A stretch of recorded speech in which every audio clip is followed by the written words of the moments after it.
ऋषि, मुनि, संत, महात्मा, साधु, महंत, पुरोहित, पुजारी, आचार्य, गुरु, सिद्ध, योगी, पंडित, ब्राह्मण और ज्ञानी के बीच भेद कर पाना मुश्किल है, जबकि मूल रूप से अगर देखें तो इन सब के अर्थ, कार्य और विशेषताएं एक दूसरे से बिल्कुल अलग हैं। नमस्कार दोस्तों, स्वागत है आप सभी का हमारे YouTube चैनल श्री सार में। तो आइए जानते हैं इनके बारे में। ऋषि, जिसने वैदिक ऋचाओं और मंत्रों की रचना की है और अपने द्वारा रचित मंत्र या ऋचा के द्वारा परम सत्य या परम तत्व को साक्षात्कार किया है। वैदिक ऋचाओं के रचयिताओं को मंत्र दृष्टा कहा गया है। विश्वामित्र, वशिष्ठ, अगस्त्य, अत्रि, अंगिरा आदि महान ऋषि हुए हैं। मुनि कौन थे? जिनके मन में किसी भी कामना का कोई भी ज्वार नहीं उठता है, उनका मन एकदम शांत होता है। मुनि का संबंध बाहरी मौन से नहीं, आमतौर पर यह माना जाता है कि जिसने मौन व्रत धारण कर लिया है वही मुनि है, लेकिन वास्तव में ऐसा नहीं है। हम कई बार मौन धारण करते हैं, लेकिन फिर भी हमारे अंदर कोई न कोई विचार चलता रहता है। जिसने अपने अंदर की सभी भावनाओं के ज्वार से खुद को मुक्त कर लिया है, उसकी बुद्धि स्थिर हो जाती है। वह व्यक्ति अगर आपसे बात कह भी रहा है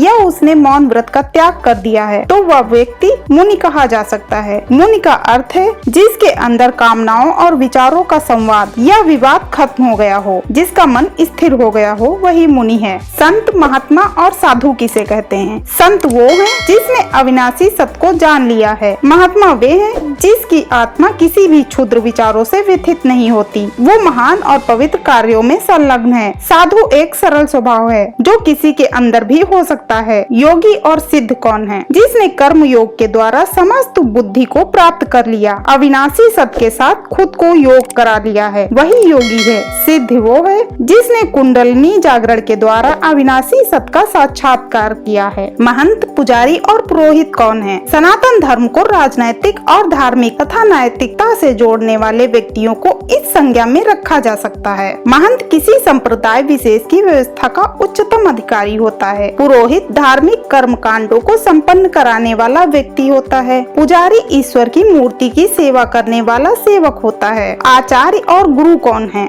आचार्य धार्मिक पुस्तकों के ज्ञाता होते हैं। ये सनातन धर्म की महान परंपरा के अंदर लिखी गई पुस्तकों के व्याख्याकार होते हैं। ये एक प्रकार से धार्मिक शिक्षक भी कहे जाते हैं।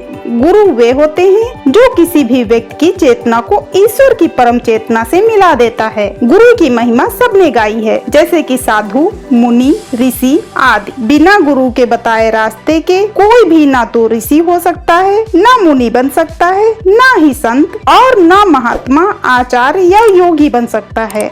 अगर इंफॉर्मेशन अच्छी लगी हो तो वीडियो को लाइक, शेयर और चैनल को सब्सक्राइब करना ना भूलें।